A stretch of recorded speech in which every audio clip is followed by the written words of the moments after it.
So this portion of the video is to demonstrate percussion of the abdomen. So for the first part, what we're going to do is just general 4-quadrant percussion.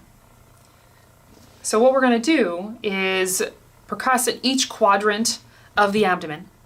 And what we're listening for is, areas of tympany and dullness. Most of the abdomen will have tympany, specifically as over like the stomach bubble, but also the other areas, if they're completely full of gas, will also be tympanic.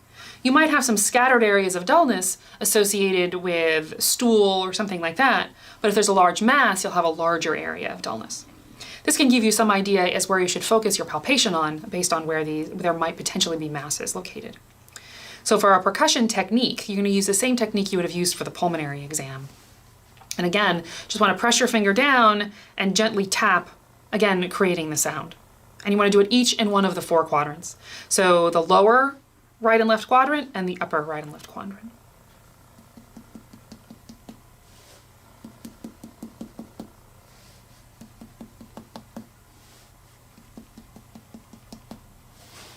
And we notice that he was generally tympanic in most areas. So next we want to be able to do percussion for the organs. So for both the spleen as well as for the liver. So for the spleen, what we're going to do is just to try and do a brief percussion to see if there's any evidence of splenic enlargement. So where you want to place your finger is at the anterior axillary line at approximately the lowest rib space. And with the patient just breathing comfortably, you want to percuss, and it should be tympanic because you're over the area of the stomach. So I'm going to ask you to take a breath and hold it briefly. And relax. You notice that it was still tympanic.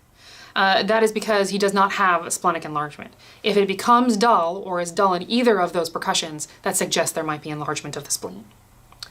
So next what we need to percuss for is enlargement of the liver, and for liver span specifically.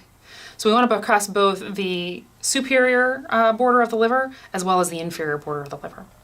We recommend that you go down from above for the superior portion and up from below for the inferior portion of the liver.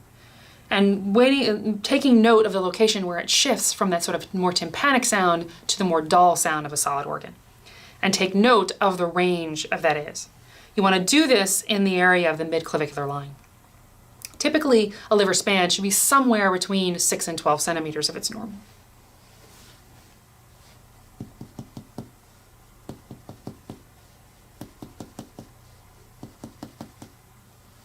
And then up from above.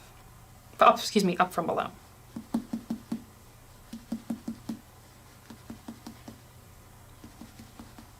And we heard the difference here and approximately here.